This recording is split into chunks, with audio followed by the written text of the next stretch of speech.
Loan নিয়ে কেউ হয় কোটিপতি আর কেউ হয় পথের ফকির। পার্থক্যটা কোথায় জানেন? পার্থক্যটা আপনার কপাল বা ভাগ্যে না, পার্থক্যটা হলো ক্যালকুলেটর আর মাথার ব্যবহারে। আজকের ভিডিওতে আপনি জানতে পারবেন ধনীরা আসলে কিভাবে লোন নিয়ে আরও ধনী হয়, আর আমাদের মতো সাধারণ মানুষ কেন লোন নিয়ে নিঃস্ব হয়ে যায়। লোনের ভেতর লুকিয়ে থাকা এমন কিছু গোপন গল্প বা ফাঁদ আছে যা আপনাকে তিলে তিলে শেষ করে দেবে, অথচ আপনি টেরও পাবেন না। ভিডিওটি শেষ পর্যন্ত দেখুন, কারণ ভিডিওর শেষে লোনের এমন একটা সিক্রেট সেফটি রুল রিভিল করব যেটা জানলে আপনি লোনের বাঘের পিঠে চড়েও নিরাপদে গন্তব্যে পৌঁছাতে পারবেন। আর এই সিক্রেটটা মিস করলে ব্যাংক আপনার পকেটের শেষ টাকাটাও নিয়ে যাবে, তাই সাবধান। ভাই, লোন বা ঋণ জিনিসটা অনেকটা ধারালো ছুরির মতো। এটা দিয়ে একজন ডাক্তার অপারেশন করে মানুষের জীবন বাঁচায়, আবার একজন ডাকাত মানুষের জীবন নেয়। সমস্যা ছুরির না, সমস্যা হলো ওটা কার হাতে আছে আর কিভাবে ব্যবহার হচ্ছে। ধনীরা লোনকে বলে ওপিএম বা আদার পিপলস মানি, মানে অন্যের টাকায় পোদ্দারি। তারা ব্যাংকের টাকায় ব্যবসা করে হাজার কোটি টাকার মালিক হয়, আর আমরা লোন নেই অভাব মেটাতে গিয়ে, আর সেই লোনই আমাদের অভাবের কারণ হয়ে দাঁড়ায়। ব্যাংকের প্রসেসিং ফি, হিডেন চার্জ আর চক্রবৃদ্ধি সুদের মারপ্যাচ, এগুলো কিন্তু আপনাকে লোন দেওয়ার সময় মিষ্টি হেসে কেউ বুঝিয়ে বলবে না। সিগনেচার করার পর যখন টের পাবেন তখন দেরি হয়ে যাবে। আসুন একদম আমাদের আশেপাশের বাস্তব জীবন থেকে একটা উদাহরণ দেই। আমাদের গল্পের দুই বন্ধু, আবেগী আনিস আর হিসাবী হাসান, দুজনেই ঠিক করলো তারা ব্যবসা করবে। আনিস ভাবলো চাকরি আর ভালো লাগে না, লোন নিয়ে একটা হার্ডওয়্যার আর স্যানিটারির দোকান দেব, মহল্লায় ভাবই আলাদা হবে। সে ব্যাংক থেকে 10 লাখ টাকার একটা লোন নিল, সুদের হার 10%, মেয়াদ 5 বছর। টাকা হাতে পেয়েই আনিস ভাবলো দোকানটা এমন চাকচিক্যময় করতে হবে যেন কাস্টমার দূর থেকে দেখেই দৌড়ে চলে আসে। সে 10 লাখ টাকার মধ্যে 4 লাখ টাকা খরচ করলো দোকানের ডেকোরেশন, ফলস সিলিং, দামি লাইট আর নিজের বসার জন্য একটা রাজকীয় চেয়ার কিনতে। আনিসের চিন্তা ছিল পাশের দোকানের মজনু ভাই কি ভাববে, আত্মীয় স্বজন এসে যদি দেখে সাধারণ দোকান তাহলে তো ইজ্জত থাকবে না। এই লোকে কি বলবে, এই রোগটাই আনিসকে শেষ করে দিল। বাকি 6 লাখ টাকার মাল তুলল। অন্যদিকে হাসানও 10 লাখ টাকা লোন নিল, কিন্তু হাসান কোনো দামি ডেকোরেশন করলো না। সে বলল দোকান সুন্দর দিয়ে কি ধুয়ে পানি খাবো, আমার দরকার মাল। সে সাধারণ র্যাক বানিয়ে 8 লাখ টাকার মাল বা ইনভেন্টরি কিনল। তাছাড়া বেশি মাল কেনার কারণে হাসান মহাজনের কাছ থেকে পাইকারি দরে ডিসকাউন্টও পেল, মানে লোন নেওয়ার শুরুতেই সে লাভের খাতায় নাম লেখালো। ব্যবসার নিয়মই হলো কেনায় লাভ করতে না পারলে বেচায় লাভ করা কঠিন। আর বাকি 2 লাখ টাকা সে ব্যাংকের আলাদা একটা অ্যাকাউন্টে রেখে দিল, ব্যাকআপ বা ইমার্জেন্সি ফান্ড হিসেবে। এবার খাতা কলমের নিষ্ঠুর হিসাবটা দেখুন, যেটা আনিস লোন নেওয়ার আগে করেনি। 10 লাখ টাকার লোন 10% সুদে 5 বছরের জন্য নিলে প্রতি মাসে ব্যাংকে কিস্তি বা ইএমআই দিতে হবে প্রায় 21,250 টাকা। অর্থাৎ ব্যবসা হোক বা না হোক, মাসের 1 তারিখে ব্যাংকের টেবিলে 21,250 টাকা আপনাকে রাখতেই হবে।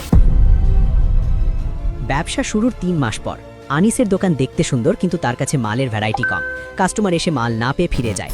হার্ডওয়্যার ব্যবসায় লাভ যদি 10 থেকে 15% হয়, তাহলে 21,250 টাকা কিস্তি শোধ করতে আনিসকে মাসে অন্তত 2 লাখ টাকার বেশি সেল করতে হবে।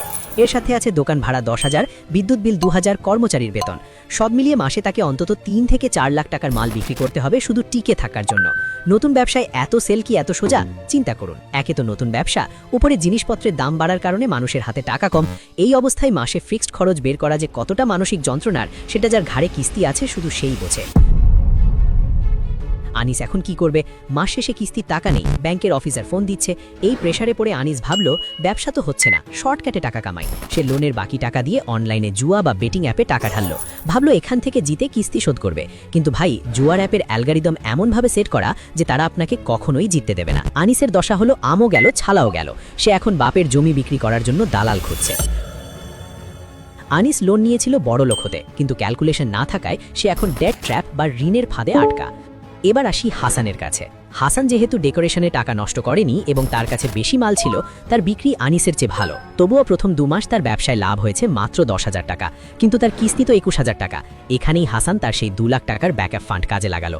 সে পকেট থেকে বা অন্য কোথাও ধার না করে ব্যাকআপ ফান্ড থেকে কিস্তি দিল। 6 মাস পর যখন তার ব্যবসা জমে উঠল, তখন সে ব্যবসার লাভ দিয়ে কিস্তি চালাচ্ছে। 5 বছর পর লোন শোধ, আর হাসান এখন একটা প্রতিষ্ঠিত ব্যবসার মালিক। হাসান লোন নিয়ে কিনেছিল অ্যাসেট বা সম্পদ, মানে দোকানের মাল, যা তাকে উল্টো টাকা দিচ্ছে। আর আনিস লোন নিয়ে কিনেছিল লায়াবিলিটি বা দায়, মানে ডেকোরেশন, যা তাকে কোনো টাকা ফেরত দিচ্ছে না। অনেকে আবার লোন নিয়ে গ্রামে বাড়ি বা জমি কেনার কথা ভাবেন ভাড়া দিয়ে লোন শোধ করব। ভাই, এখানেও ক্যালকুলেটর দরকার। ধরুন আপনি 50 লাখ টাকা লোন নিয়ে একটা বাড়ি করলেন, মাসিক কিস্তি আসবে প্রায় 55,000 টাকা। এখন প্রশ্ন হলো, আপনি যে বাড়িটা বানালেন সেটা ভাড়া দিয়ে কি মাসে 55,000 টাকা আসবে? গ্রামে বা মফস্বলে 20,000 টাকা ভাড়া পেতেই ঘাম ঝরবে। বাকি 35,000 টাকা আপনাকে প্রতি মাসে নিজের পকেট থেকে দিতে হবে। যদি আপনার সেই সামর্থ্য না থাকে, তবে লোন নিয়ে বাড়ি করা মানে হলো স্বেচ্ছায় নিজের পায়ে শিকল পরানো। মনে রাখবেন, রড সিমেন্টের দাম কিন্তু দিন দিন বাড়ছে। বাড়ি বানালে সেটা পুরনো হয় আর মেইনটেনেন্স খরচ বাড়ে, কিন্তু জমি কিনলে সেটার দাম সাধারণত বাড়ে। তাই লোনের টাকা কোথায় ঢালছেন সেটা আবেগের চশমা খুলে দেখুন।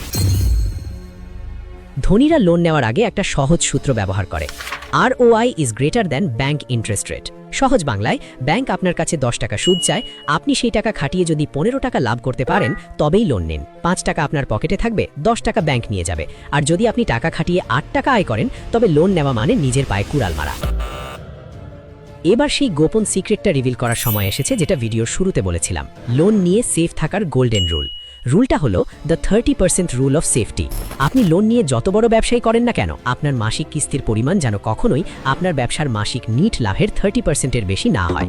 উদাহরণ, যদি আপনার ব্যবসায় সব খরচ বাদ দিয়ে মাসে 1 লাখ টাকা লাভ থাকে, তবে আপনার কিস্তি কোনোভাবেই 30,000 টাকার বেশি হওয়া যাবে না।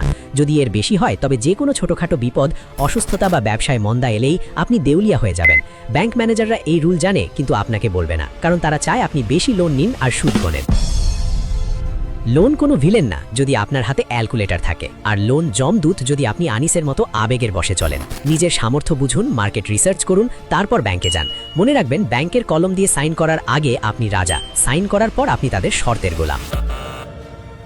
এখন আপনাদের পালা। আমি কনফিউজ যে পরের ভিডিওটা কোন টপিকে বানাবো। আমার মাথায় দুটো মারাত্মক টপিক ঘুরছে, আপনারা যেটা বেশি ভোট দেবেন সেটাই আসবে।